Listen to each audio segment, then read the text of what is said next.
And then we've talked about default risk before. In chapter 6, we had the default risk premium that's a component of the opportunity cost of debt.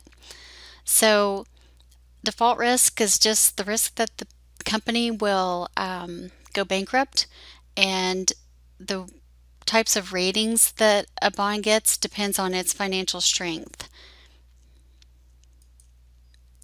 And we have a few different types of bonds.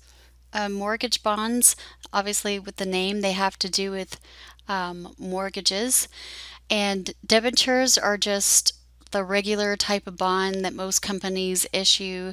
They're the large financially sound companies. They don't really have any collateral backing up these types of bonds because nobody expects them to go bankrupt.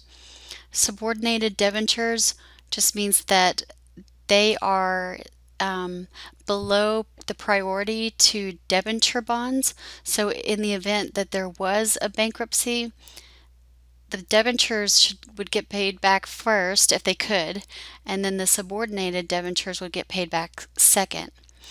So, it's just like a priority system. Investment grade bonds and junk bonds. Investment grade bonds includes triple B rated bonds and above. So triple B, A, double A, and triple A. All of those are investment grade bonds, and they're considered to be much safer investments. Junk bonds are double B rated bonds, and below it goes down to D. So those are considered speculative, a lot riskier. You could lose a lot of money with the junk bonds. And here's that whole difference between investment grade and junk bonds. And we've got the rating examples from Moody's and S&P. They're two companies that have people that are constantly analyzing all of the different companies to see if their ratings should change, or have they become financially stronger and they should get a rating upgrade, like from a double A to a triple A, or have they become weaker where they have a triple B rating and they get downgraded to a double B rating based on their current financials and what they feel like the future is for that company. So this is important because, like, when you're investing, if you're going to choose something, you may be really risk averse and therefore you should choose a triple A rated bond. If you're very risk loving, you could choose a double B rated bond and get a higher return, but you would get it because you take more risk on. And then some companies, like Unum, has to invest a huge part of the company's portfolio in investment grade bonds. So they have to have a certain percentage in double A or triple A, double A, and triple B. And they might be able to have maybe like 1% of their bond portfolio in this tiny category for junk bonds. Um, so, bond ratings are extremely important and used all the time to figure out a company's risk level. So, things that affect how does this company get this bond rating of triple A versus double A? Well, it's going to be based on their financial performance, of course. And some examples would be the debt ratio. So the debt ratio is total debt to total assets. And let's say that your company has a debt ratio of 40%, and most of the other companies in your industry have a debt ratio of 30%. Well, your company would seem relatively more risky than the other companies in the industry. The question would be, why is your debt ratio higher than the debt ratio in the other industries? And so that would hurt your I almost said credit score because it's kind of like that, but your bond rating. The times interest earned ratio, the higher this number, the better your rating would be, because that's your earnings before interest and taxes divided by your interest expense. So the higher this number is, that means the more times over you can pay your interest expense with earnings before interest and taxes. So that one, the higher this number, the better. And the current ratio is just current assets divided by current liabilities. it gives you like a quick measure of liquidity for the company. So the higher that ratio in general, the better, but if it's too high, that could be worse. So it's just kind of, you have to always compare these types of ratios to the industry level. And then there are also qualitative factors in terms of what's in the contract. And so you can have secured versus unsecured debt. So secured debt would have collateral backing it up, and that would be seen as safer than unsecured debt in general, with no collateral backing it up. Senior versus subordinated debt, that just means, the senior debt holders would get paid back. They're more of a priority to get paid back than subordinated debt holders, kind of like what we talked about before. And then if there are sinking fund provisions, we talked about how that made a bond safer for the investor. And that could, if they have a lot of sinking fund provisions, that could improve their credit. I'm sorry, not their credit rating, their bond rating. And then the debt maturity.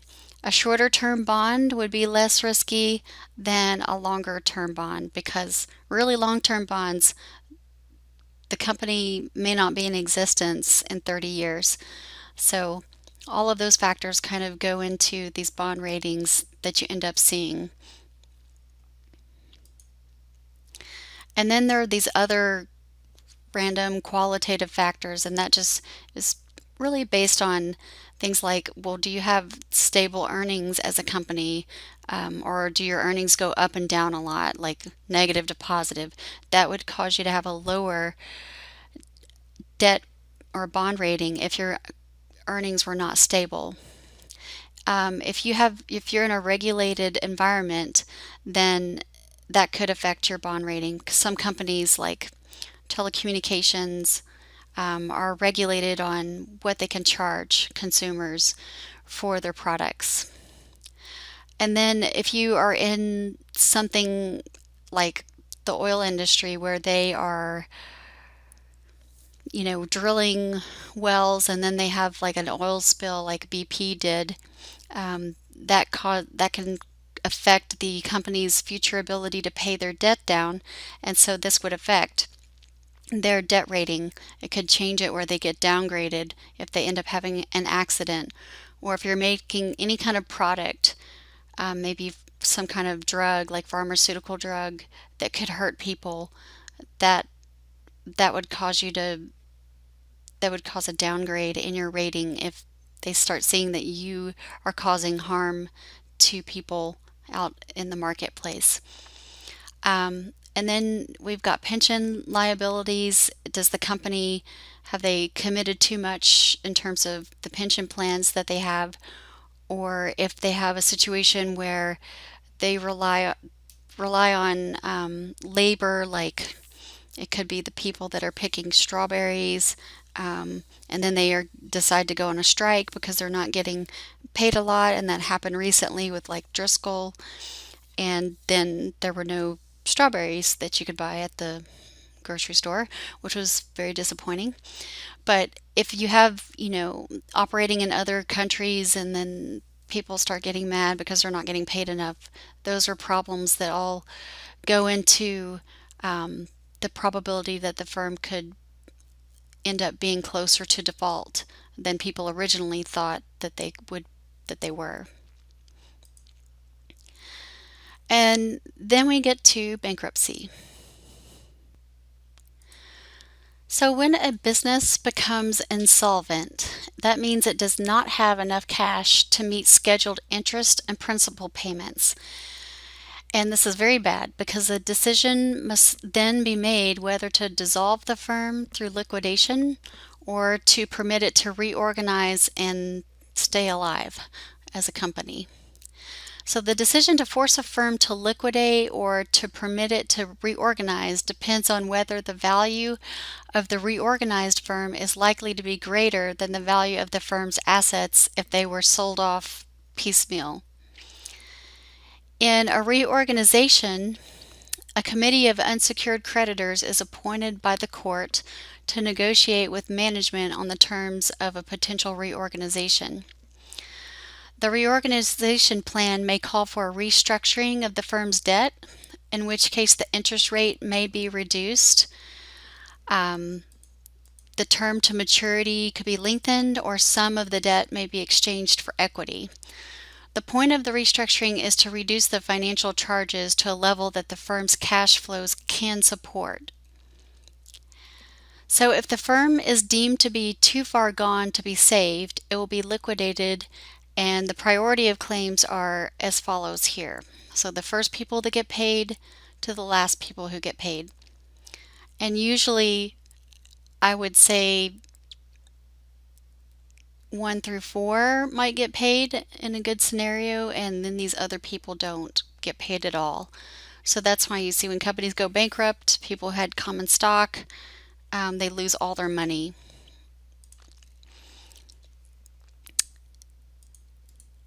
If the firm's assets are worth more for the company to keep going than just to end the company, then the company will be reorganized.